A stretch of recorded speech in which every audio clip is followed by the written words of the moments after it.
Yo, what's up once again, Palaboy OFW. So for today's vlog mga idol, may kasama tayo dito. Pakilala ka, Lods. Ako po si Harvey. OFW rin dito sa Kuwait. Okay, kasama natin si Sir Harvey, isang OFW sa Kuwait. At nabalitaan mo ba yung viral ngayon yung security guard tsaka yung bata, sir? Oo. Na yung sinipa yung... Sinipa yung bata tsaka sinira yung bulaklak sa SM Mega Mall. Anong opinion mo doon bilang isang magulang? Siyempre, bilang isang magulang, masakit yun kasi mga anak natin is precious sa atin yung yan. Di ba? Hindi nga natin pinapatapuan sa ng lamok, di ba? Or hindi natin masaktan, mabugbuhatan ng kamay, tapos sisipain lang ng kung sino. Pero bilang mamamayan na baka may ginawa rin yung bata, di ba? Hindi rin natin alam yung full story nung kung bakit nanggawa nung security guard sa bata yun. Hindi na, kasi ang clip lang is yung sinisipa lang na yung bata. Bago pa doon, baka mayroon pang ginawa yung bata. Hindi natin sure. Kasi base sa mga kwento, bumubulong-bulong yung bata parang ganun Pero marami naman nagsasabi, tapos yung bata pala 22 years old na. Hindi siya minor. Kumbaga ginagamit lang yung uniform para kumita. So, para sa akin, diskarte lang ng bata yan kasi nag-aaral Kumbaga nasa pamumuhay nila, hindi naman kakayaman, wala namang mahirap lang. So, ang masama lang doon kasi, sinira yung pinagkakakitaan ng bata. Maaari din na para umabot sa ganung punto yung security guard na mag-trigger, ibig sabihin, matindi rin yung nangyari, nagawa ng bata doon, di ba?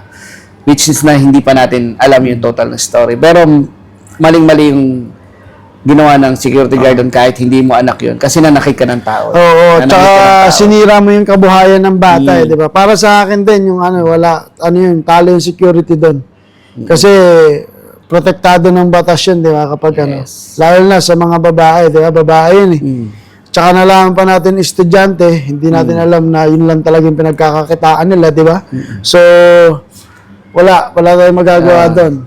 Nadaan kasi sa init ng unong security guard, kaya siguro talagang nagawa niya yung mga bagay-bagay. Napikon na high blood. Dapat nga, yun nga yung inisip natin bago tayo gumalaw ng mga ganong bagay na kung ano yung consequence na mangyayari. Kasi diba? Kapag nagdesisyon ka daw na mainit ang ulo mo, hindi maganda resulta Wala. So, ito mo sa tanggol.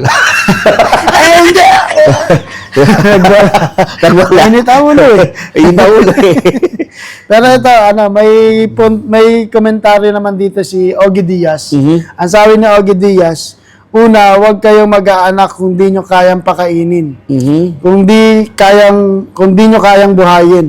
Huwag nyo gawing libangan ang ana-ana. Kaya masasabi mo kay Ogie Diaz? Meron siyang point na mali. Meron din siyang point na tama. Kasi, yung kadalasan ng mga mag-asawa sa Pilipinas, lalo na yung mahirap sila pa yung maraming anak, di ba? Which is hindi nila kaya ipag-provide yung mga kailangan ng mga anak nila. Na kailangan magbanat ng buto yung mga anak nila para which is may punto siya doon. Pero hindi rin naman kasalanan ng mga bata yun. Hindi ka naman pwede pumili ng magulang. Tama. Di ba? Pwede ba akong pumili ng mayaman? Yung higala lang sa pera, yung wala na akong gagawin. Siyempre, hindi naman kasalanan ng mga bata, nung bata yun. Biktima lang sila ng society, ng poverty. Opinion niya yun, so let's respect his opinion. But still, may mga opinion tayong kanya-kanya. So let's respect na lang. Pero bottom line, yung security talaga, kahit saang angulo, Wrong move. Wrong move Wrong move siya. Kahit na gaano kakulit ng bata, wala tayong karapatang manakit, or manira ng gamit. Na lalo na yun lang yung kinabubuhay nila. Kung ilagay natin yung paa natin sa paa ng bata, sa pamilya ng bata, talagang masakit tanggapin yung ganun lang, di ba? At least yung mga ngayon, para sa akin, gumagawa sila ng patas na laban. Kumpara sa magnakaw, di ba, mandugas.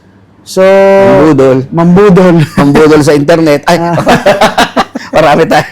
Marami. Sira uli yung mga huwag kayo maniniwala sa At least lumalaban pa rin yung bata. So, marami namang way. Kahit na paulit-ulit nyo sitahin yan, gawin nyo yung trabaho nyo, pero wag kayong magbubuhat ng kamay. Dito nga, di ba? Ang kukulit ng mga shopper, Oo, di ba? napakakulit. Ang kukulit ng mga Marami customer kaming- dito, oo. pero hindi namin pinagbubuhatan. Nasa tayo, customer service, maraming kung nasa abroad kayo, mas matitindi pa dyan. Kung gaano ka kukulit ng tao sa Pinas, mas makukulit tao dito. Naku po, talagang mapuputol yung PC nyo. Hihimas ka na res pag nanakit ka ng bata, di ba? So, bottom line yung lesson sa bidong ito is maging mapagkumbaba tayo, Yeah. tsaka Patience. maging mahinahon.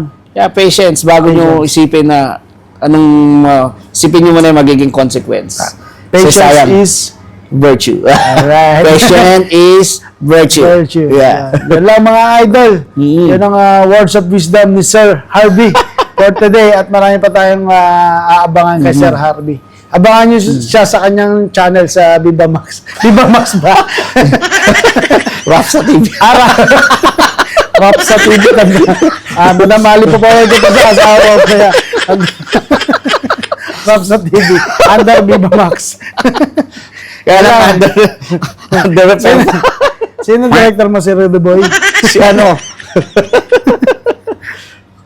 Sa ilang mga idol pala W here with Harvey. Mabuhay.